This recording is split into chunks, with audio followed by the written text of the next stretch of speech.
పవిత్ర పుణ్యక్షేత్రాన్ని కుట్రపూరితంగా అపవిత్రం చేశారని వరంగల్ జిల్లా విశ్వ హిందూ పరిషత్ మండిపడింది.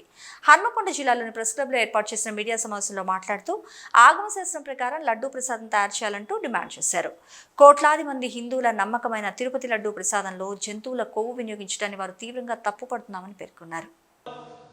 వెంకటేశ్వర స్వామికి నైవేద్యం పెట్టేటువంటి లడ్డూ ప్రసాదాన్ని అపవిత్రం చేసిన కారణంగా విశ్వ హిందూ పరిషత్ అఖిల భారత కమిటీ రేపు భారత ప్రధానమంత్రి శ్రీ నరేంద్ర మోడీ గారిని, హోంశాఖ మంత్రి అమిత్ షా గారిని కలిసి తిరుమల తిరుపతి దేవాలయంలో జరిగే అవినీతి అక్రమాలు అపవిత్రంపై తక్షణమే విచారణ జరిపి ఆంధ్రప్రదేశ్ మాజీ ముఖ్యమంత్రి YS Jaganmohan Reddy, EO Dharma Reddy, YV సుబ్బారెడ్డిపై కఠినమైనటువంటి చర్యలు తీసుకోవాల్సిందిగా విశ్వ హిందూ పరిషత్ డిమాండ్ చేస్తుంది. తిరుమల తిరుపతి దేవస్థానాన్ని, లడ్డూ ప్రసాదాన్ని, కోట్ల మంది దేవాలయాలను, హిందువుల భక్తులను అపవిత్రం చేసి వారి మనోభావాలను హత్య చేసినందుకు వైఎస్ జగన్మోహన్ రెడ్డి, ఈవో ధర్మారెడ్డి తిరుమల కొండపై మోకరిల్లి మేము చేసింది తప్పు అని ఒప్పుకోవాల్సిందిగా విశ్వ హిందూ పరిషత్ డిమాండ్ చేస్తుంది. మీరు ఈ విషయంలో కనుక మీ నిజాలను, మీరు చేసిన తప్పులను ఒప్పుకోకపోతే ఆంధ్రప్రదేశ్ రాష్ట్రంలో హిందువులను జాగరణ చేసి మీ వైఎస్ఆర్ పార్టీని బొంద పెడతామని విశ్వ హిందూ పరిషత్ తెలియజేస్తుంది. ఒకనాడు మీ నాన్న ఆంధ్రప్రదేశ్ రాష్ట్ర మాజీ ముఖ్యమంత్రి వైఎస్ రాజశేఖర్ రెడ్డి 7 కొండలను 2 కొండలు చేసి ఒకవైపు ఇస్లామిక్ యూనివర్సిటీ, రెండో వైపు వాటికన్ సిటీ లాగా చర్చిలను ఏర్పాటు చేస్తా అంటే విశ్వ హిందూ పరిషత్ ఆధ్వర్యంలో తిరుమల తిరుపతి సంరక్షణ సమితి పేరుతో తిరుమల తిరుపతిని దర్శించుకోవడం జరిగింది. 7 కొండలవాడ వెంకటరమణ గోవింద గోవింద అని నామస్మరణం చేసేటువంటి కోట్ల మంది హిందువుల మనోభావాలను దెబ్బతీసే విధంగా నాడు మీ నాన్న ప్రవర్తించుండు, పావురాల గుట్టకు పరిమితమైండు. నేడు నీ తప్పును ఒప్పుకోకపోతే యావత్ హిందూ సమాజం చేతిలో నువ్వు శిక్ష అనుభవించక వస్తుందని తెలియజేస్తున్నాం. నీవు తప్పు చేయలేదు, మేము తప్పు చేయలేదు అని నిన్న ప్రెస్ మీట్ పెట్టావు. తిరుమల కొండపై అన్యమత ప్రచారం నిజం కాదా? తిరుమల కొండకు వచ్చేటువంటి కోట్లాది మంది భక్తులకు నువ్వు ఇచ్చే ఆర్టీసీ టికెట్ వెనకాల జెరూసలం అనే అన్యమత ప్రచారం యొక్క సింబల్స్ నిజం కాదా? తిరుమల తిరుపతిలో అవినీతి అక్రమాలు జరుగుతున్నాయని స్వామి రాధా మనోహర్ దాస్ గారు ప్రశ్నించినందుకు స్వామీజీలకే ఆంక్షలు పెట్టింది నిజం కాదా? నువ్వు తప్పు చేయలేదనడానికి రుజువేంది? తిరుమల తిరుపతి ప్రసాదం లడ్డూలో పశు కళేబరాలతో, జంతువుల కళేబరాలతో, నెయ్యి ద్వారా ఆ లడ్డూ ప్రసాదాన్ని చేసినట్టు రిపోర్టు చెప్తుంటే నేను చెయ్యలేదు, మేము చెయ్యలేదు అని చెప్పడం నీ సిగ్గుచేటు అని తెలియజేస్తున్నాం. ఇప్పటికైనా వైఎస్ జగన్మోహన్ రెడ్డి తప్పును ఒప్పుకొని హిందువులకు క్షమాపణ చెప్పాలని కోరుతున్నాం. ఓం నమో వెంకటేశాయ. 7 కొండలవాడ వెంకటరమణ గోవింద గోవింద. 7 కొండలవాడ వెంకటరమణ గోవింద గోవింద. శ్రీరామ్ ఉదయ్ కుమార్, విశ్వ హిందూ పరిషత్ ఉమ్మడి జిల్లా సహకార్యదర్శి, విశ్వ హిందూ పరిషత్.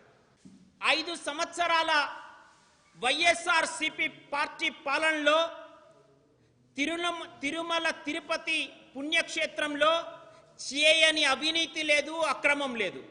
అనేక మార్లు ఆగమ శాస్త్ర పద్ధతి ప్రకారం జరగాల్సినటువంటి పూజా కైంకర్యంలలో తప్పులుగా చేస్తూ అధికారం ఉంది కదా అని హిందూ ధర్మాన్ని అవహేళన చేస్తూ అనేక మార్లు ప్రవర్తించడం జరిగింది. సాక్షాత్తు తిరుమల ప్రసాదాన్ని ఇస్తేనే పక్కకు పెట్టినటువంటి చరిత్ర వైఎస్ జగన్మోహన్ రెడ్డిది. అనేక మార్లు విశ్వ హిందూ పరిషత్, ఇతర హిందూ సంఘాలు విజ్ఞాపన పత్రం ఇచ్చాం గౌరవంగా. మీ పద్ధతి మార్చుకోండి, స్వామి ముందు మోకరిల్లండి అని చెప్పాం. అయినా తన బుద్ధి మార్చుకోకపోతే ఆంధ్రప్రదేశ్ ప్రజలు బుద్ధి చెప్పడం జరిగింది. ఇకనైనా గత రాష్ట్ర ప్రభుత్వం, రాబోయే ప్రభుత్వాలు ఏవైనా తిరుమల ముందు అందరూ భక్తులే, హిందువుల మనోభావాలను గౌరవించాల్సిందే. ఏ రోజు కూడా ఏ రాష్ట్ర ప్రభుత్వం తమ యొక్క ఆదాయం నుండి 1000 రూపాయలు తిరుమల తిరుపతికి ఇచ్చినటువంటి దాఖలాలు లేవు.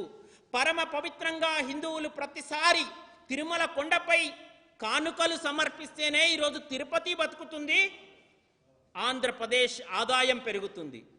ఆంధ్రప్రదేశ్ రాష్ట్ర ఆర్థిక వ్యవస్థను కాపాడేది కూడా హిందువులే, తిరుమల తిరుపతి భక్తులే. అలాంటి తిరుమలలో హిందువులు సమర్పించినటువంటి కానుకల విషయంలోనే నువ్వు ఇంత అన్యాయంగా ప్రవర్తిస్తే నీ రాష్ట్రంలో 5 సంవత్సరాల పరిపాలనలో నువ్వు ఎంత అవినీతి అక్రమాలకు పాల్పడావో కళ్ళకు కట్టినట్టు కనిపిస్తుంది. ఇకనైనా నీ అవినీతిని ఒప్పుకో. రాబోయే రోజులలో హిందువుల మనోభావాలను గౌరవించే విధంగా నువ్వు ప్రవర్తిస్తే నువ్వు ఉంటావు, లేదంటే హిందువుల చేతిలో నీ పరాభవం తప్పదని, నీ పార్టీ అంతమవుతుందని తెలియజేస్తున్నాం. దురదృష్టకరమైన దినం. అత్యంత పరమ పవిత్రమైన కలియుగ ప్రత్యక్ష దైవం శ్రీ ఏడుకొండల స్వామి వెంకటేశ్వర స్వామి పవిత్రమైన లడ్డు ప్రసాదాన్ని అపవిత్రం చేశారు. దశాబ్ద కాలంగా ఎంతోమంది మహారాజులు, ఎంతోమంది రాజులు వీటికి కైంకర్యాలు ఆగమన శాస్త్రం ప్రకారం జరిగేవి.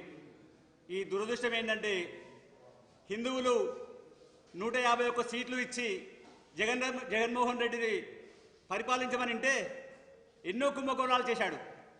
ల్యాండ్ మాఫియా, ఇసుక మాఫియా, అన్ని మాఫియా చేశారు.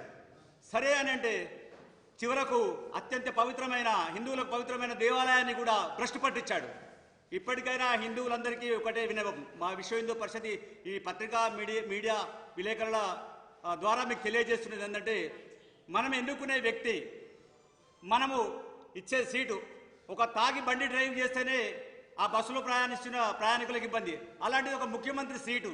అలాగే ఏ ప్రభుత్వం అయినా కూడా ఓటు చూసి జర ఆలోచించుకుని వేయాల్సిందిగా విజ్ఞప్తి చేస్తున్నాం. అంతేకాకుండా విశ్వ హిందూ పరిషత్ హెచ్చరిస్తుంది, మీరు దేవాలయాల జోలికి కానీ దేవాలయాల ఆస్తులకు కానీ ఎక్కడైనా మీరు అరాచకాలు చేసినట్టు తెలిస్తే ఎట్టి పరిస్థితుల్లో ఊరుకునేది లేదు. మేము న్యాయపరంగానే చర్యలు తీసుకుంటాం. ఎండోమెంట్ శాఖ వారిని కూడా మేము విజ్ఞప్తి చేస్తున్నాం. అన్యమతస్తులు ఎవరైనా ఉంటే అక్కడి పూల్ కాంట్రాక్ట్ కానీ, కొబ్బరికాయల కాంట్రాక్ట్ కానీ, ఇంకా నెయ్యి కాంట్రాక్ట్ కానీ వెంటనే తొలగించవలసిందిగా బేషరతుగా మేము డిమాండ్ చేస్తున్నాం. లేని పక్షంలో ఎండోమెంట్ కూడా తీవ్ర హెచ్చరిక చేస్తున్నాం. మేము దయచేసి హిందువులు కళ్ళు తెరుచుకొని మనం కొనే పదార్థాలు ఎక్కడ కొంటున్నామో, ఎలా కొంటున్నామో, ఎటుపోతున్నాయని గమనించండి. ఈ విషయము, ఈ లడ్డు విషయంలో కూడా నిరూపణ అయినట్టు మనకు అక్కడ రిపోర్ట్స్ వచ్చాయి. ఇంకో దురదృష్టకరం ఏంటంటే తిరుపతి దేవస్థానంలో ల్యాబొరేటరీ లేదు, సొంత ల్యాబొరేటరీ లేదు. ఎందుకంటే నెయ్యి కానీ, అక్కడికి వచ్చే పప్పులు కానీ, ఇంకా వేరే వస్తువులు క్వాలిటీ కంట్రోల్ చేయడానికి తిరుపతి దేవస్థానానికి సొంత ల్యాబొరేటరీ లేదనే విషయం కూడా నిన్న తెలిసింది. అక్కడ ఈవో చెప్పాడు. అది కూడా దురదృష్టకరం. నేను అక్కడి ప్రభుత్వానికి కానీ, కేంద్ర ప్రభుత్వానికి మీడియా ద్వారా వెంచుకునేది ఏంటంటే, కట్టుదిట్టమైన చర్యలు, సొంత ల్యాబొరేటరీ వ్యవస్థను ఏర్పాటు చేసుకోవాల్సిందిగా విజ్ఞప్తి చేస్తున్నాను. మాకు భారతీయ చట్టాల మీద నమ్మకం ఉన్నది. దీని వెనుక ఎవరున్నా కూడా కఠిన శిక్షలు విధిస్తారని మేము భావిస్తున్నాము. భారత్ మాతాకి జై. రాజు, విశ్వ హిందూ పరిషత్ వరంగల్ మహానగర కార్యదర్శి.